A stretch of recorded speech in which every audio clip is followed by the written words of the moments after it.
hot extract. Not like we're going sharp. Crashy. I'm not you. Oh my god, you absolute. I think this guy's weird. Goes back right. I'm gonna be able. Crowd me? Crowd me? Nah, he said he wasn't. Yeah. The way he was hitting up. On the train track. Oh no! Oh no! Right knife. Zach. Fighting you. Don't move a muscle.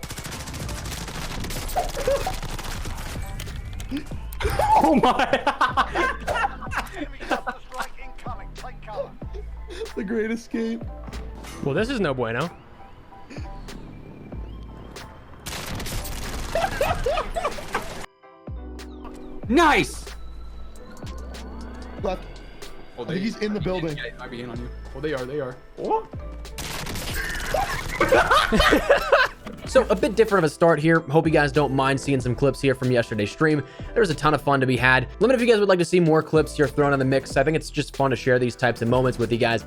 And also if you'd like to join in on that fun live, I'm hoping to get back on that stream game here. So if you guys would like to follow over on Twitch, links in the description below. But anyways, Cold War and Warzone's mid-season update was yesterday, and we actually have a decent bit of stuff still up on deck for the remainder of Season 1. It's not quite the end just yet, and honestly, when we take a look at the content that was dropped yesterday, we have probably just about as much in terms of bulk amounts still coming over the course of the next couple of weeks. So today we're going to break down everything that you can still expect here within Season 1, including some new maps and other content, when you can expect that with specific dates, and everything in between. As we go along, let me know your thoughts down below. Are you looking forward to anything in particular here coming out of this upcoming update for Season 1? Whether it be the new Zombies map, new MP map, whatever it is, feel free to let me know.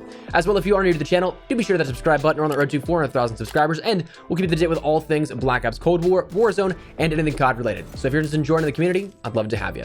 But said, let's talk about what's up on deck. So introduced yesterday, we of course got a handful of different content, from Sanatorium, the brand new Fireteam map, to Dropkick, the new 6v6 game mode in Cold War, to a new melee weapon, to Cranked and Zombies, and Raid being introduced into Onslaught if you have PlayStation. Zombies went free to play for a week. Warzone, we saw Rebirth solos and Quads resurgence. We saw Stimulus solos come back as well, mixed with a few other things and change-ups for the Modern Warfare modes. But that wasn't all that we end up having for the remainder of Season 1, and that's a good thing, because my own personal worry was that yesterday what we saw for the mid-season update would be it, and there's still just under 6 weeks left on Season 1, so it wouldn't be too great if that was everything that we had for the rest of the season. But along with the content we got as of yesterday in-game, Call of Duty simultaneously put out a blog post detailing what's still to come.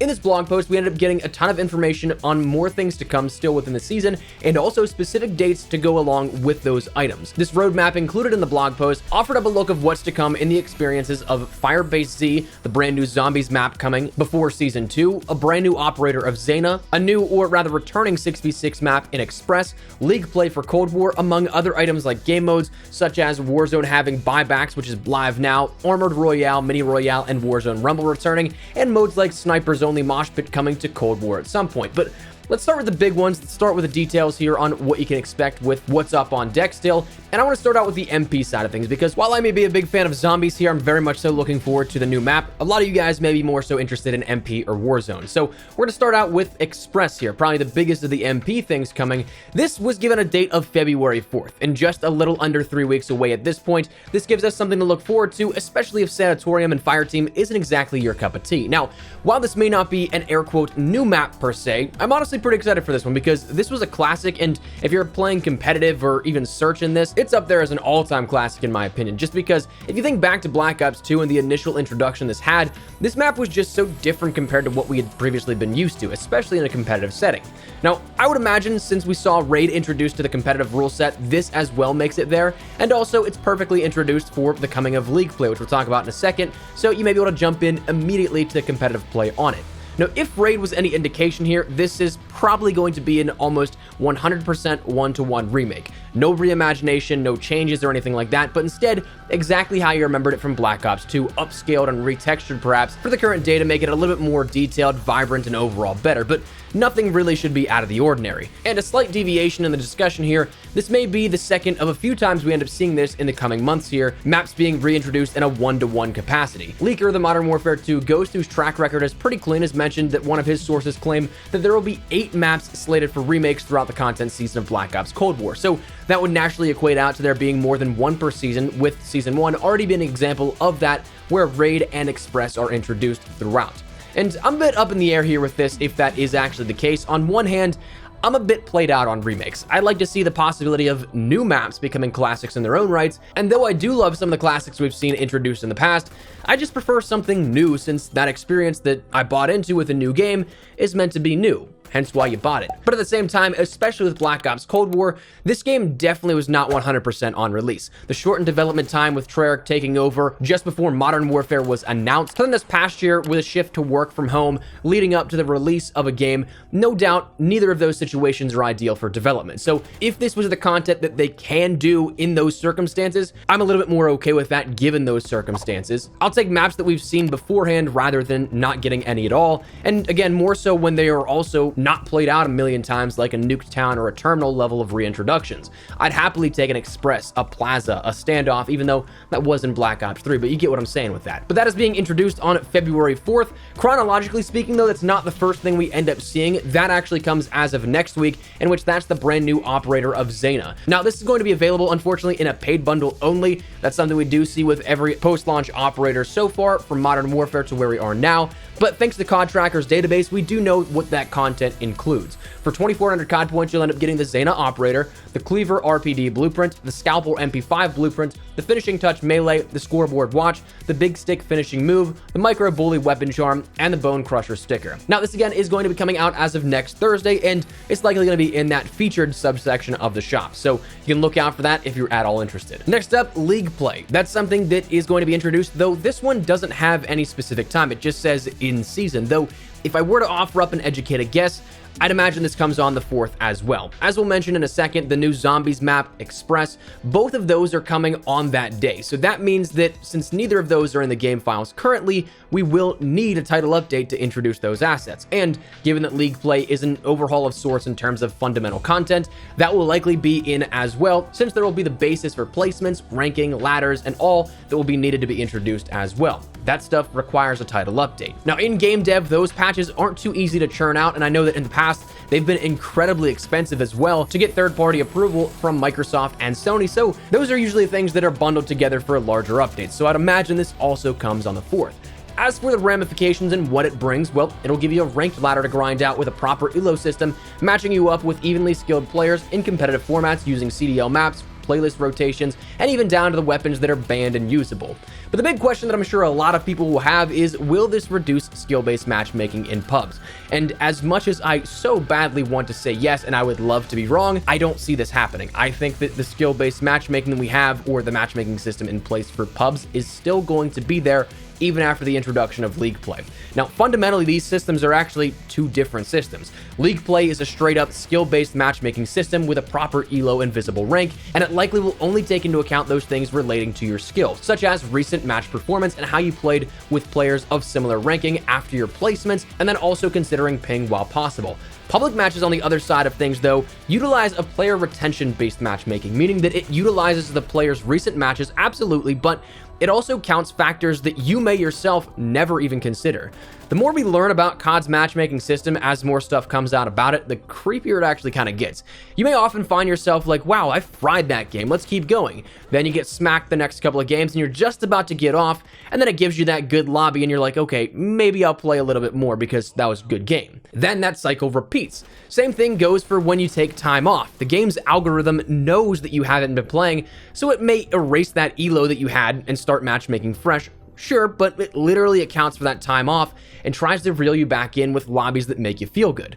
It's honestly really twisted how much of a mind game the algorithm with this matchmaking system will play and how much it really knows. But like I said, they're two very different systems fundamentally, so one will not negate the other, as much as I would love to be wrong. So while League Play may attract that 1 to 5% of the die-hard, really competitive players and may ease some of that matchmaking a little bit, I think you'll still have a lot of the issues that you currently do within regular matchmaking for Cold War. Now, the final real big and key piece of information out of this roadmap comes along with the introduction of a brand new map for zombies, this being Firebase Z. Coming on the 4th here, again, this is going to be something that players will have the opportunity to jump into a brand new experience within zombies, and that's one that I'm actually really looking forward to. I've played a ton of Die Machina trying to go for Dark Ether, and it's just played out now at this point. I am ready for a new map entirely, but this will end up taking place at Outpost 25, following directly after the end of Project Endstation storyline with Die Machina, and we'll see a bunch of new things introduced, including even more types of zombies. We also, in a blog post today, got information that Tombstone Soda is going to be coming on the 4th as well. Tombstone being that perk from Black Ops 2 that had a very short-lived life cycle of it, but while fully maxed out with the Aetherium Crystal upgrade system within Cold War zombies, you'll be able to have the same effect where on death, you drop a Tombstone stash that saves your weapons, equipment, and resources, so you can pick right back up where you left off. Before that, though, you end up having the Shadow Form, which can regenerate health and increase the down duration to 60 seconds based on upgrade level 1, 2, or 3. Also in that blog post, we learned a little bit that on the 4th as well, we're going to be seeing the introduction of the artillery as well as the napalm strike coming in as support score streaks, and also the introduction of new in-game intel for Firebase Z. The final piece of information they confirmed here within this blog post was that Express, while coming on the 4th, is also going to be going to Onslaught for PlayStation users as well. So if you want to jump in and experience it in a zombies format, that'll be the first time you can do so. Now, the only other real thing of interest here out of this roadmap is, of course, the character at the center. We don't know who that is, presumably dealing with zombies, perhaps a new operator of sorts that hasn't been announced just yet. But one thing I'm very curious on is the weapon, because while that very well could be a wonder weapon, kind of looks also like a mastercraft for an AK-47, given that that red dot sight is that quick LED that we see as one of the first unlocks for optics.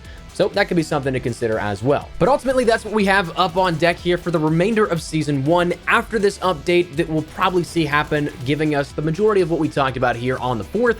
That will leave us with about 2 weeks left on the season before Season 2. So kind of a good midway point here between the mid-season update and then when the actual end of Season 1 happens. So a lot still to look out for, which is nice. Again, before yesterday, we kind of thought that maybe all we saw yesterday was actually going to be it for the rest of the season.